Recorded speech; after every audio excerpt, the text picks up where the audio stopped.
Akala mo tulay lang to? Nope. Isa tong tsunami protection gate sa Japan na ginastusan ng 3 billion yen. Grabe, parang ginto. May 11.9 meters na taas, 67.7 meters ang lapad at 530 tons ang bigat. Parang kasing bigat ng chismis sa barangay. Sa normal na araw, mukha lang siyang hanging bridge na chill lang. Pero kapag may paparating na tsunami, nagiging bakal na pader siya na pangharang sa alon. Paano gumagana? May bridge pier. Tapos yung gate nakabitin sa taas at pinapaandar ng mga kable na parang robot. Kapag may warning, isang pindot lang, dahan-dahang bumababa ang gate. Sa loob ng 30 minutes, buo na ang harang para protektahan ang lungsod. Parang transformer na pangkalikasan, di ba? Ginawa ito dahil madalas tamaan ng lindol at tsunami ang Japan. Kaya maraming coastal cities ang meron na nito. Pero ito ang tanong, kung ganun siya kabagal bumaba, sapat ba talaga to para iligtas ang lahat sa oras ng sakuna? Follow mo ko para sa mas marami pang astig na makina at imbensyon na akala mo simpleng bagay lang pero lifesaver pala.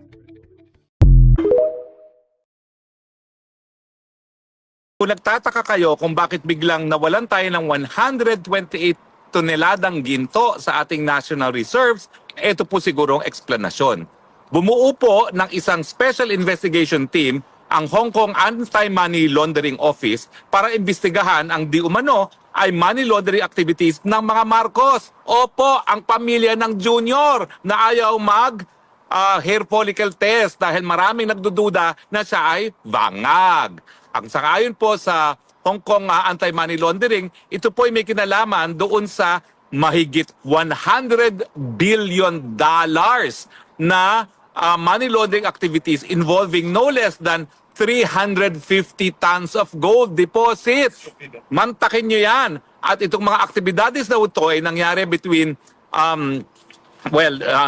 yung mga panahon na talunan ang Marcos Jr. pero I'm sure pinakikinabangan hanggang ngayon dahil nga hindi natin naintindihan kung ano nangyari dun sa 128 billion na biglang nawala sa Central Bank Reserves.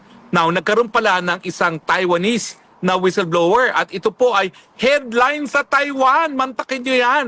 Bida na naman ang Marcos family dahil headline po sa Taiwan nung nasimulan ang money laundering investigation laban kay Marcos Jr. Ngayon, maiiwasan ba niyang investigasyon dahil siya ay isang pinuno ng bayan? Hindi po, kasi maski sa Pilipinas, meron siyang immunity sa prosecution pero hindi po yan immunity sa investigasyon. Kaya nga po nananawagan ako na kung ang mga dayuhan gaya ng Hong Kong at Taiwan ay nag-iimbesta sa money laundering, bakit hindi sa Pilipinas? Kinakailangan po ang ombudsman mag-imbestiga na rin. Dahil napakalaking halaga po ito. Hindi po pwedeng kinita yan sa sweldo ng isang presidente ng kanyang ama o kaya naman sa